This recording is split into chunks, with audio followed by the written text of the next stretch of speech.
Hi, I'm Amy Cardoso, and welcome to Art This Week.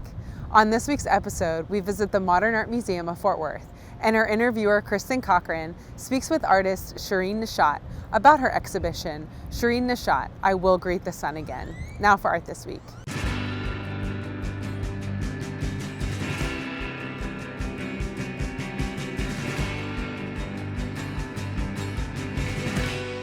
I'm Kristen Cochran, and today I have the pleasure of speaking with artist and filmmaker Shirin Neshat about her exhibition, I Will Greet the Sun Again. Shirin, I'm so glad to be here with you. Thank you for spending time with me today to talk about this extraordinary exhibition here at the Fort Worth Modern. Thank you for having me.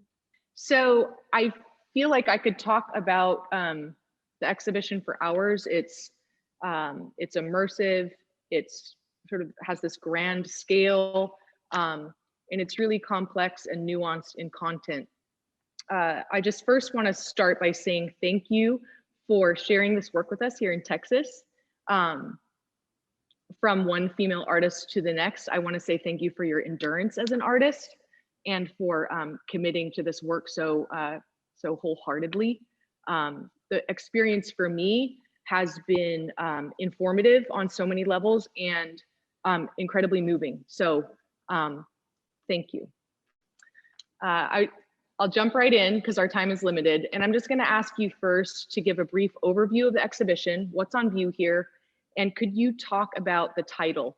The title was chosen by Ed Shad, the curator at the Bird Museum, which is the title of a poem by Furul Farosat, a poet that I've used her work consistently in my work as way of inscription on the images, and a poet that has really been definitive in the evolution of my work in terms of the conceptual development of my work. We won't have time for it, but she was a very, very important poet that died sadly very young in the 60s. And I would say this is a very ambitious exhibition. It's massive. And I think it's one of the most,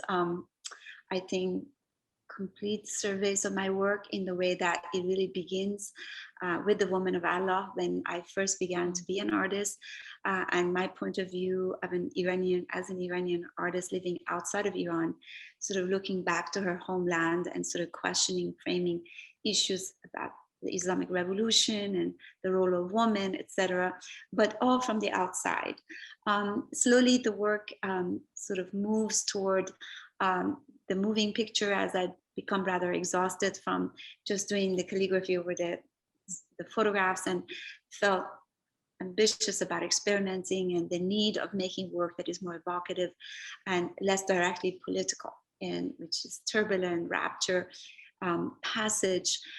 Slowly, as I am forbidden to even visit Iran at some point, because I should explain to your viewers that I had not been back to Iran for 11 years between the time of the revolution until 1990. So the Woman of Allah was actually my first mature work of art. And anyway, but after a few years of starting to go back and forth, I started to have some issues with the government, and I became rather banned about traveling to Iran. So then you see in the work as I begin to move to other countries like Egypt, Azerbaijan, and start filming, in Mexico, etc.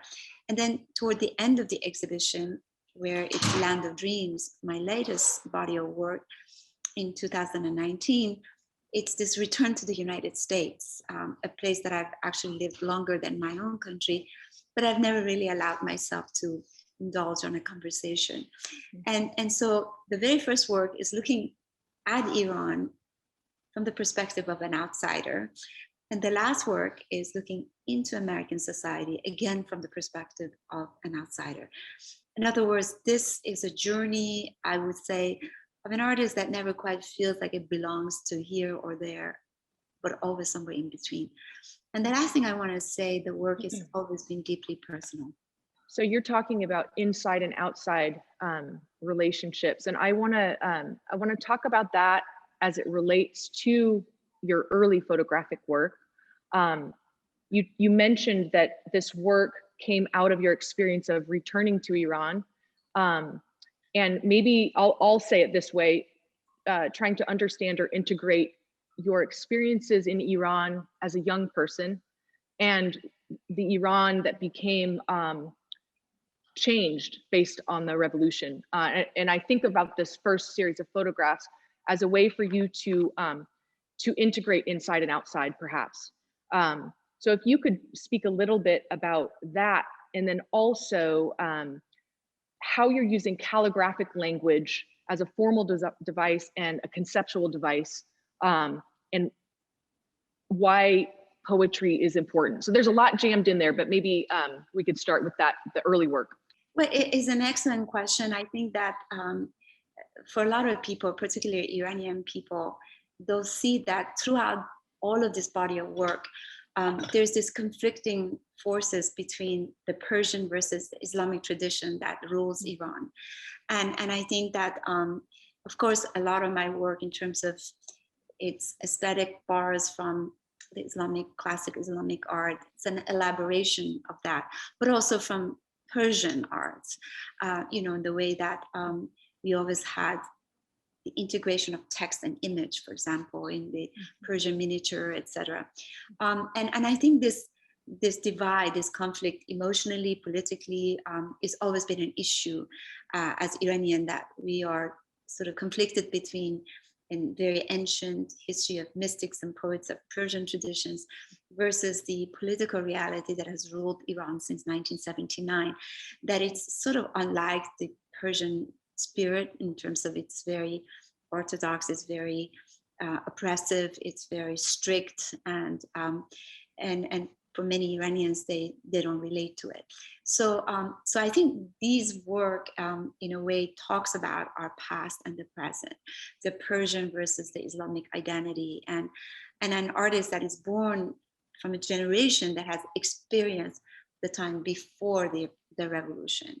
I was born during the Shah, and I was young when I left. And so my recollection of Iran was a country that was very cosmopolitan, modern, very liberal in many ways, but also corrupt in other ways politically. And in fact, it was my generation that brought the revolution. And so the return to Iran was quite shocking, to say the least, where it's become a very ideological country, a government. It's a very religious society that we never were. Religion was always a choice, a personal choice. And so this idea that now religion rules the state and the people's lives, personal and public, has been defined by that. It's a very critical part of the work. And the individual's cry versus the social environment that basically imposes so much codes and regulations. And so really, I think this work, it's going in and out of politics and poetry and beauty and horror and violence. And I think that sense of duality that I spoke about Persia versus the Islamic, etc., within Iranian mindset, in this work, I think that duality exists, whether you're looking at a video or a photograph. Everything is always working in terms of contrast. Again, very, very dark, melancholic topics, disturbing, to very beautiful and poetic and almost spiritual gestures. I want to ground the next little part of our discussion in, we're still in the early work. So if you for those who haven't seen the exhibition, the first gallery that I entered into, I was aware of your use of Persian calligraphy as a formal device. I was also very aware of my body in the space. And so I'd love to hear from you about the sculptural nature of your work and the strategies of maybe immersive strategies, how you use scale in relation to the viewer's body. This photograph, Faceless, is one image that was really impactful in how my body, I'm about 5'8", and my head is at the level of the gun, right? And so there's no way of getting around this very direct, confrontational, even embodied experience. That's one example. And then maybe in contrast, similar time period, but this bonding where you and your son have cupped prayed hands, if I'm understanding it correctly.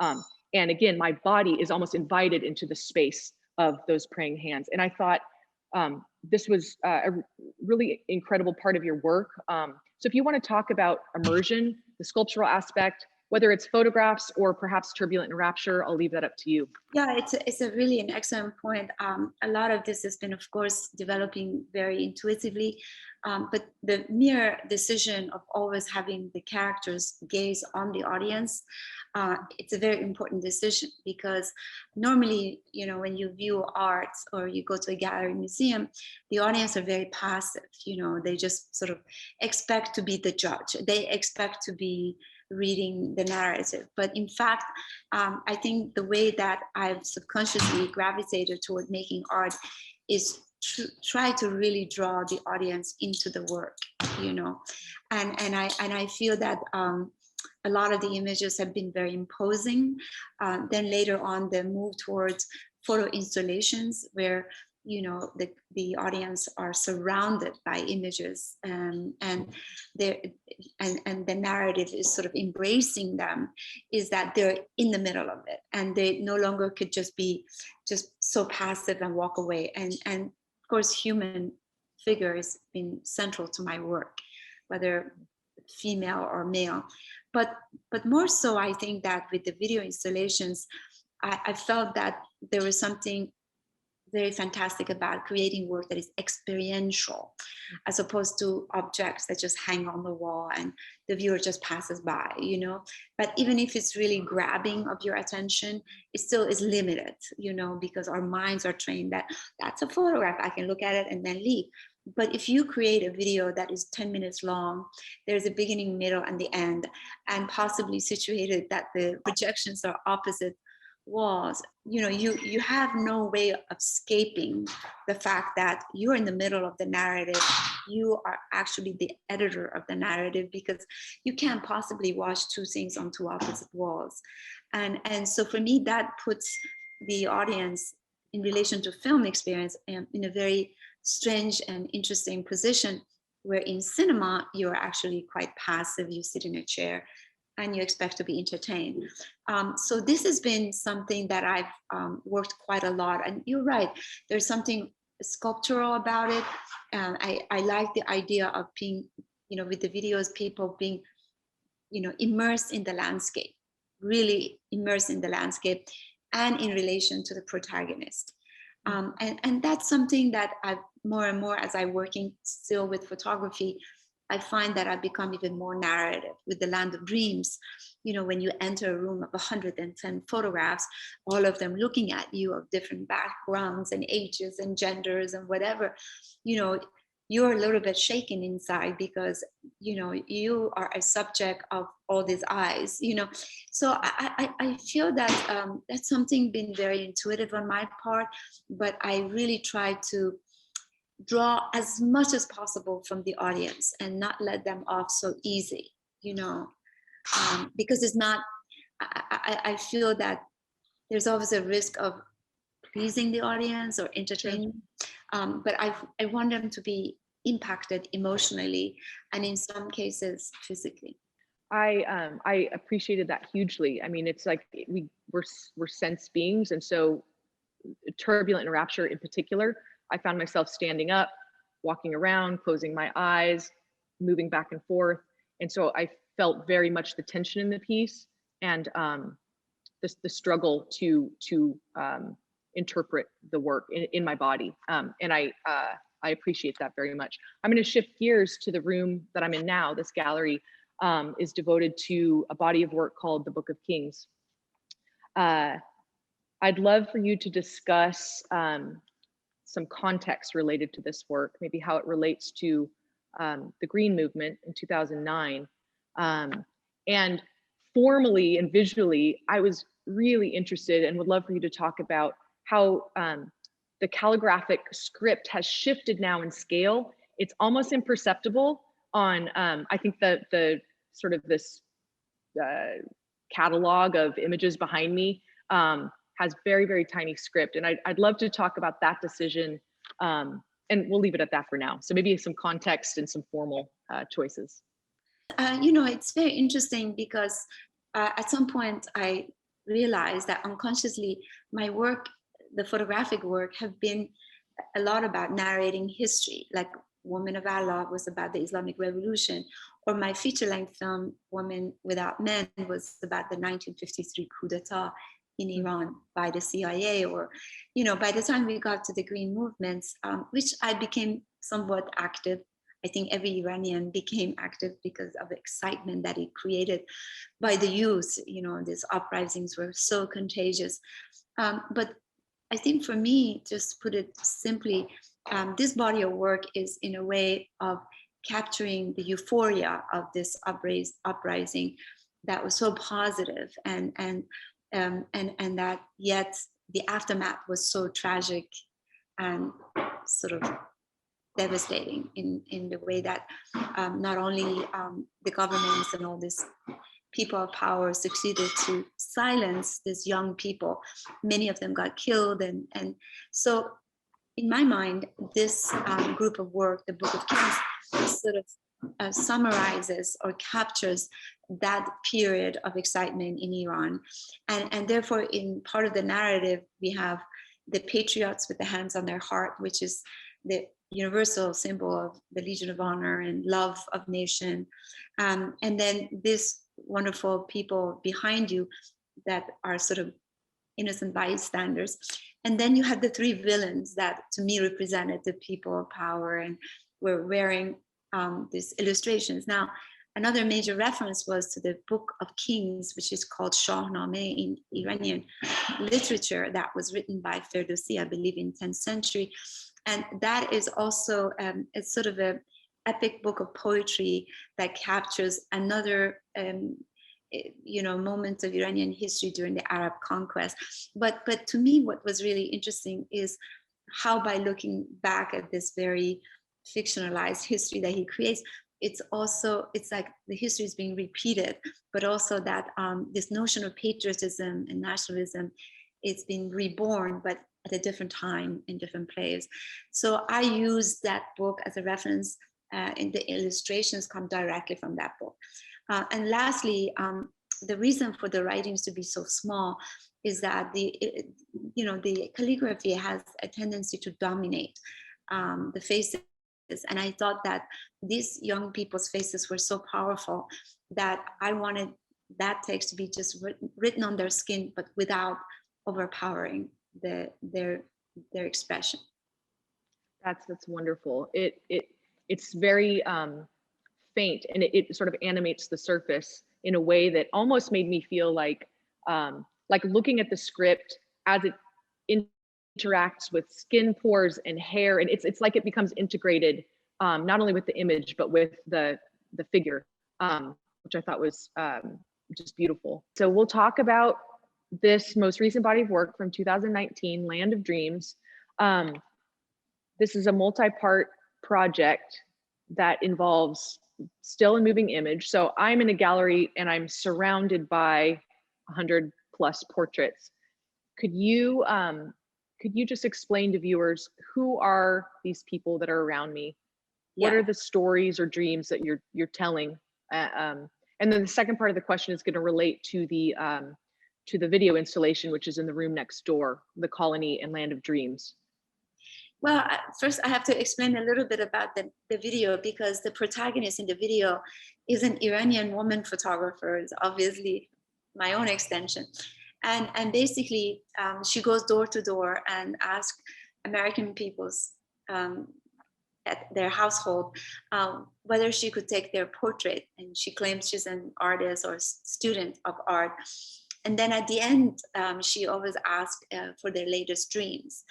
And then at the end of all of this, she travels back to this very dubious space in the mountain, which looks like a nuclear facility, but it's in fact a place where hundreds of men and women, Iranian, are dressed in lab coats and collecting American people's portraits and dreams and analyzing them. So it's a satire. And so and she's actually a spy for the colony. So these images were supposedly the photograph that she took, but I actually went before the video with two other ladies, and we went to recruit people. It's very important to me, of different ethnicities, different economic class, gender, ages, and functional, some dysfunctional. And so we traveled across New Mexico. It was a state that I chose both for its landscape and demographic. And for example, in the Farmington, New Mexico, we had a huge Navajo Nation, Native American community. In Albuquerque, we had a large Hispanic community and African American and Anglo. And then we went to other cities. And sometimes we would just set up at, let's say, a pizza parlor or a hotel, or we will go to their home. And I also would be knocking in people's homes, asking if I could take their pictures. So what I'm saying is that the video and the story of the photographs mimics my own experience as what I did there. And that when we talked to these individuals, we took their pictures, we explained about the nature of the project and how we're collecting people's dreams. So some were able to remember something and some didn't. So in the images that you see behind you, the ones with extensive writing is the interpretation of some of those people's loose interpretation of their dreams. But the ones with the white calligraphy is basically the name of the person, place of birth, and date of birth.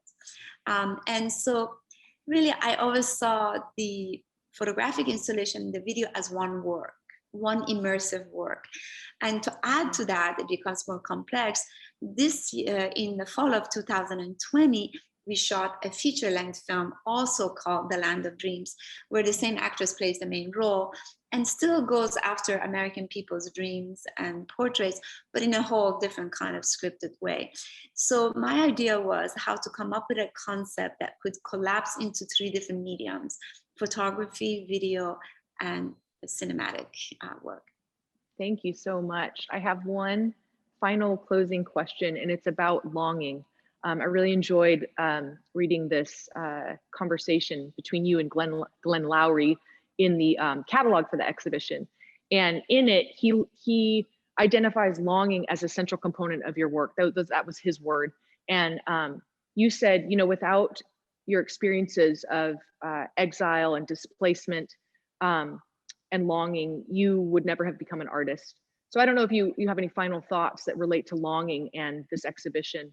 But I'd love to hear them. That's a very interesting question. I mean, if you look around you in these images of Land of Dreams, there's also extreme feeling, emotion of melancholy. And I think that that is sort of what I sense that exists in a lot of people, particularly people who are immigrants or in exile, or particularly at the time in this last 4 years where there's increased sense of anxiety. So this feeling of displacement and alienation and Americanness, and yet being an outsider, it's a really a central theme in my work. But I felt after I created this work that these images had a similar expression and emotions than when I took self-portraits, when I took myself, where, there was always this elements of melancholy and unresolved emotions. And many other people have commented of how Land of Dream is a very sad look into the American culture. There's a lot of sadness in these pictures, but I think there's so much dignity and pride at the same time. So yeah, I think that, for a lot of these individuals, I think there's a very strong sense of longing and sadness, like it was for me, and it still is at times. Well, Shirin, we need to end the conversation. I've really enjoyed talking to you, and I just want to thank you again for this extraordinary exhibition. Beautiful, moving, and Thank you so much. Well, I appreciate your time, and this is International Women's Day, and it's nice to be talking Yes. with another lady. So congratulations, and thank you for covering the show. Thank you so much. We want to thank Shirin for speaking with us. For more information on the exhibition, go to themodern.org. That's it for Art This Week. Thanks for watching.